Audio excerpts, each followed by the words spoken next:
அதுல பாத்தீங்கன்னா நாட்டுக்கோட்டை செட்டியார்கள் 16 எம்பி ஆயிருக்காங்க. கரெக்டா டிவில டிபேட் நீங்க பார்க்கணும், பார்த்திருப்பீங்க. அரசியல் திரைவாளர், அரசியல் ஆய்வாளர் அப்படின்னு சொல்லி உட்கார்ந்து பேசுவாங்க. அந்த அரசியல் ஆய்வாளர்கள் சொல்றாங்க, நாங்க சொல்ல சென்சஸ் புள்ளி எடுப்பு சொல்றாங்க, இந்த நாட்டுக்கோட்டை செட்டியார் மொத்த தமிழ்நாட்டிலேயே 5 ல இருந்து 7 லட்சம் பேர் தான் போனோம். எப்படி இந்த நாட்டுக்கோட்டை செட்டியாரு 5 லட்சம் இருந்து 7 லட்சம் பேர் தான் தமிழ்நாட்டிலே மக்கள் தொகை. அந்த செட்டியாரு 16 எம்பிங்க, 16 பாராளுமன்ற தேர்தலையும் 16 பேர் வந்துட்டான். அதுக்கப்புறம் பாத்தீங்கன்னா வச்சுக்கலேன், இசைவேளாளர்னு ஒரு சாதி. நீங்க அங்கிட்டலாம் பாத்தீங்கன்னா ஒரு லாரி வந்து ஃபேன் கரண்ட் கெடுக்குறீங்களா, ஃபேனு, அந்த ஃபேனை ஏற்றிட்டு போவாங்க பெரிய லாரி. அந்த லாரியில இந்த ஜாதியை தமிழ்நாட்டில் ஏற்றிடலாம். அவ்வளவு பேர் தான் தமிழ்நாட்டில் இருப்பான், எண்ணி கூட சொல்ல முடியாது.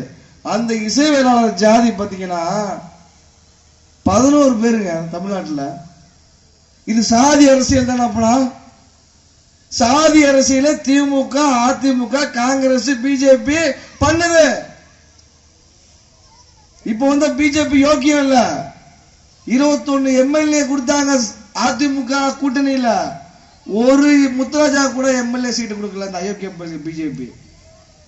யாரு இங்க யோக்கியம் இல்ல, நம்ம மக்களை புறக்கணிக்கு தான் அவங்களுக்கு வேலை. இந்த தமிழ்நாட்டில் இந்த மீனவர் துறை அமைச்சர் சொல்லி தமிழ்நாட்டில் போட்டு வச்சு எப்படி மோசடி அரசியல் பண்றாங்க பாருங்க. பிற்பட்டோர் நலத்துறைன்னு சொல்லிட்டு சாதிக்க வச்சு அதுக்கு 1000 கோடி 500 கோடி 300 கோடின்னு சொல்லிட்டு ஒதுக்கி அதுக்கு எல்லாத்தையுமே பண்றான். ரைட்டு. சமூக நலத்துறைன்னு சொல்லிட்டு ஒரு அமைச்சரை வச்சு பட்டியல மக்களுக்கு வேலை வாய்ப்புல இருந்து தொழில்துறையில இருந்து எல்லாத்துக்கும் உதவி பண்றீங்க. ஆனா மீனவர் துறையின ஒரு அமைச்சர் தமிழகத்துல போட்டுட்டு அதிமுக வந்துச்சுன்னா வச்சுங்களேன், நம்ம அண்ணன் சென்னையில இருக்காரு பாருங்க பாக்ஸர், யாரு, ஜெயக்குமார் அண்ணன், அவர் மீனவர், நம்ம சமுதாயம் தான், மீனவர் சொல்லியிருக்காங்க. மெட்ராஸ்ல நான் தஞ்சையிலே பேசியிருக்கேன். சென்னையில உள்ளவன் மட்டும் வளையர்னு சொல்ல மாட்டான், முத்திரையன் சொல்ல மாட்டான், அவன் தொழில் செய்யற மீனவர் சொல்லியிருக்கான், அவர் மட்டும் போடுவாங்க. ஆனா திமுக வந்துச்சுன்னா வச்சுக்கங்களேன், எப்படி சாதி அரசியல் பாருங்க. திமுக வந்துச்சுன்னா இப்ப அண்ணன் நாடாரு அனிதா ராதாகிருஷ்ணன் பாத்திர வியாபாரி, அவர் தான் மீனவத்துறை அமைச்சர். அதே இது இப்ப தோத்துட்டாரு கன்னியாகுமரியில ஒருத்தர் இருக்காரு வெள்ளாளர், அவர் தான் நிரந்தர மீனவர் அமைச்சர். இவங்களுக்கும் மீனவர்களுக்கும் என்ன சம்பந்தம்? இல்ல நம்ம ஜெயக்குமார் அண்ணன் மெட்ராஸ்ல தாண்டி ஒரு நாளாச்சு வேற கடற்கரைக்கு வந்திருக்காரா? திட்டமிட்டு இந்த திமுகவும் அதிமுகவும் மீனவர் துறை அமைச்சர் சொல்லி 50 வருஷமா ஒரு அமைச்சரை வச்சு அவன் குடும்பத்தை வளர்க்கறதுக்கு, வயிற்ற வளர்க்கறதுக்கு தான் தமிழ்நாட்டில் இந்த மீனவர் துறை அமைச்சர் இருக்கான்.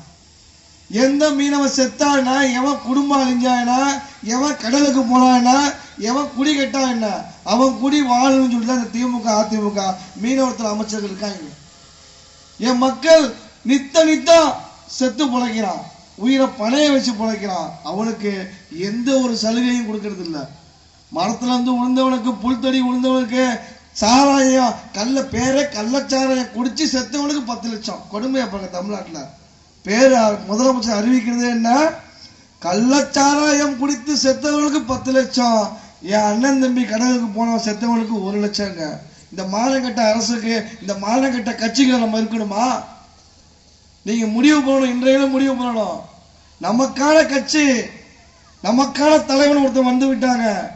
தமிழர் தேசம் கட்சி, திமுக அதிமுக காங்கிரஸ் பிஜேபின்னு திருப்பி நம்ம போனோம்னு வச்சுக்கீங்களேன், நம் வாழ்வியலை யார் நாளை மாற்ற முடியாதுன்னு சொல்லி விடைபெறுகிறேன். நன்றி, வணக்கம்.